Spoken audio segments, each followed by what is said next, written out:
नमस्कार, मी संदीप चव्हाण आणि आपण पाहताय LS मराठी। पश्चिम आशियातील युद्धाच्या झळा सगळीकडेच बसू लागल्यात। देशात सध्या LPG गॅसचा मोठा तुटवडा जाणवू लागला आहे। याचा थेट फटका राज्यातील अनेक मोठ्या मंदिरांच्या अन्नछत्रांना बसलाय। काही ठिकाणी भाविकांचा प्रसाद बंद करण्याची वेळ आली असली तरी कोल्हापुरातील महालक्ष्मी अन्नछत्रानं मात्र हार मानलेली नाही। आई महालक्ष्मीला येणाऱ्या प्रत्येक भाविकाचं पोट भरलंच जावं असा निर्धार कोल्हापूरकरांनी केलाय। पाहूयात या संदर्भातील हा स्पेशल रिपोर्ट।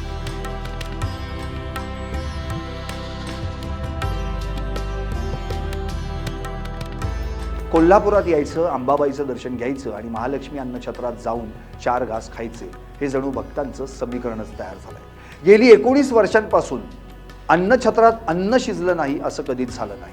कोल्हापुरात दररोज 4 ते 5 हजार भाविक या अन्नछत्राचा लाभ घेतात। उत्सवाच्या काळात ही संख्या 6 ते 7 हजारांपर्यंत जाते।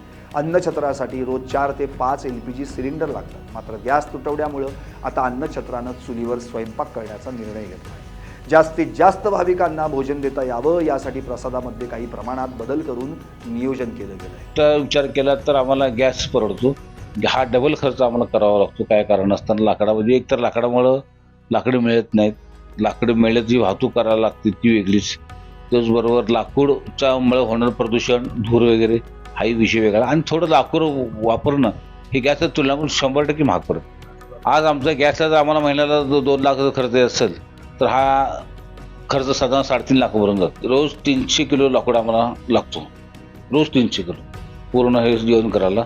यात असा जर विचार केला तर महिन्याला आपल्याला किती लाकूड लागते विचार केला तर 1.5 टन जवळजवळ लाकूड आम्हाला महिन्याला लागतो। तेवढी उपलब्ध व्हायला पाहिजे, पण बरेच लोकांचं लाकडाकडे मागणी वाढलेली आहे, त्या लाकडासुद्धा तुटवडा होण्याची शक्यता आहे आणि व्हायला लागलेली आहे। ते आम्हाला सांगितलं लाकूड मला जास्त मिळणार नाही, हा एवढंच मिळेल म्हणून। तासाला 30 लिटर म्हणजे जवळजवळ 100 लिटर डिझेल आम्हाला लागलं तर त्याचाही खर्च वेगळा आहे ना। खरं तर या अन्नछत्राकडून गॅस तुटवड्यासंदर्भात शासनाला आणि मोठमोठ्या राजकीय नेत्यांना देखील वारंवार कळवण्यात आलं, मात्र अद्याप कोणत्याही प्रकारची दखल घेतली गेली नसल्यानं आज ही वेळ आली असं सांगितलं जातं। प्राथमिक फेरीत सर्व रुग्णालयं, आश्रम, शाळांना प्राधान्य देण्यात येत असून दुसऱ्या फेरीत अन्नछत्रांचा समावेश असणार असल्याचं सांगितलं जातं। पुरवठा अधिकारी मोहिनी चव्हाण मॅडमना आमचे व्यवस्थापक भेटले, त्यांना पत्रही दिलं। ते म्हणले माझ्या हातात काय नाही, वरून जसा आदेश येईल त्या पद्धतीने आम्ही तुम्हाला सिलेंडरचा व्यवस्था करून देऊ। पहिल्या प्राथमिक फेरीमध्ये त्यांनी डॉक्टर, सर्व रुग्णालय, आश्रमशाळा यांना प्राधान्य द्यायचं ठरवलं। दुसऱ्या टप्प्यामध्ये अन्नछत्र असतील किंवा इतर काही संस्था असतील त्यांना द्यायचं असं ठरवलं असं त्यांनी आम्हाला सांगितलं। पण त्यांनी नंतर आम्ही परत कलेक्टर साहेबांना भेटायला गेलो, कलेक्टर साहेब जागेवर नव्हते, आम्ही ते निवेदन दिलेलं आहे। काल कोल्हापूरला काही संस्थांनी सुद्धा काल त्यांना पत्र दिले कलेक्टर साहेबांना की यांना गॅस पुरवठा तुम्ही करावा म्हणून। त्याचबरोबर खासदार धनंजय माडिक साहेबांना मी दूरध्वनीवरून संपर्क साधला, ते दिल्लीला अधिवेशनामध्ये असल्यामुळं मी त्यांच्याशी संपर्क केला। ते म्हणले मी यात लक्ष घालून तुम्हाला काहीतरी मार्ग काढून देतो, त्यांनी मला आश्वासन दिलं। त्याचबरोबर कोल्हापूरचे आमदार राजेश क्षीरसागर साहेबांना सुद्धा मी या संदर्भात भेटलो, त्यांना दूरध्वनीवरून सांगितलं परिस्थिती काय त्याची त्यांना कथन केलं। तेही म्हणले मी यामध्ये लक्ष घालतो, पण अजून पुढं काय सकारात्मक प्रतिसाद कोणाकडेच अजून मिळालेला नाही।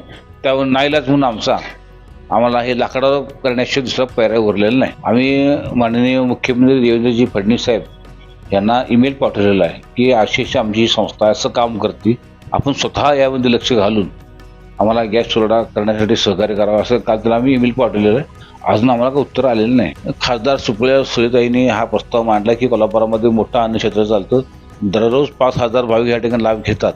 आज त्यांची संख्या 2,000वर आलेली आहे।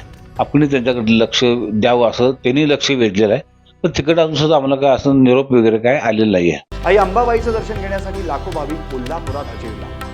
कोकण, कर्नाटक, लातूर, सातारा अशा जिल्ह्यांमधून आलेले भाविक चुलीवरचं जेवण खाऊन सुखावले। पारंपरिक चुलीवर शिजवलेलं अन्न भाविकांना अधिकच आवडतंय असं दिसतं। राजेंद्र देशमुख, आम्ही कोल्हापूरला आलेलो आहे दर्शनासाठी।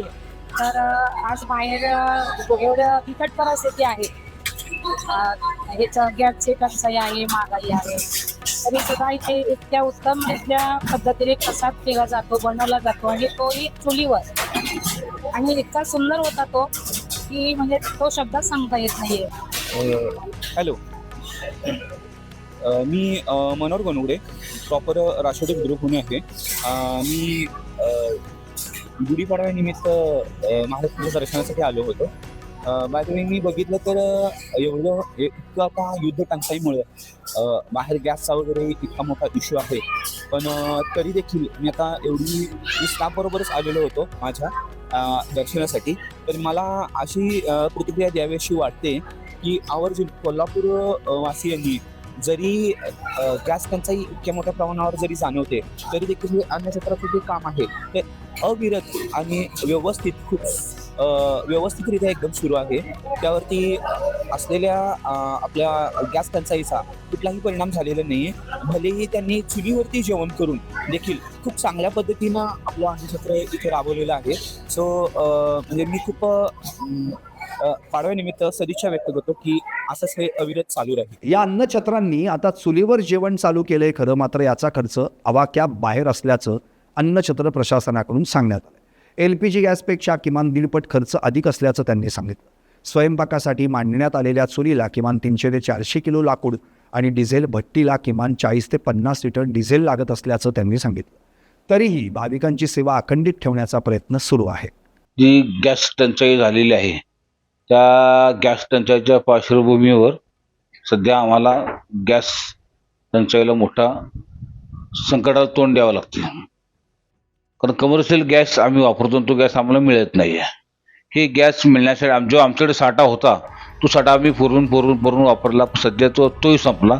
आता आम्हाला लाकडावर आणि डिझेल भट्टीवर हे जेवण करण्याशिवाय दुसरा पर्याय उरलेला नाही. पश्चिम आशियातील युद्धाचा परिणाम थेट कोल्हापूरच्या अन्नछत्रावर दिसतोय. तरीही कोल्हापूरकरांची जिद्द आणि भक्ती यामुळे आई अंबाबाईची अन्नदानाची सेवा अखंडित राहिली. मात्र प्रशासनाकडून तातडीनं दखल घेतली गेली तरच ही सेवा दीर्घकाळ टिकू शकेल. चालू असलेल्या युद्धामुळं एकंदरीतच आपल्याला बघायला गेलं तर कोल्हापुरात या अन्नछत्रावर मोठ्या प्रमाणात संकट ओढवलंय. जर आपण दुसरीकडे बघायला गेलं तर गॅस तुटवड्यामुळं यांनी आता चूल फाटली आहे. मात्र कोल्हापूरकरांनी ही जी सेवा आहे मोफत अन्नसेवेची ही कुठं ना कुठेतरी अखंडित सेवा ही चालूच राहणार अशा पद्धतीचं एक कुठेतरी चंग बांधलेलं आपल्याला पाहायला भेटलंय. पण मात्र प्रशासनाकडून हे दुर्लक्ष का होतंय हे अजूनही कळायला मार्ग नाहीये.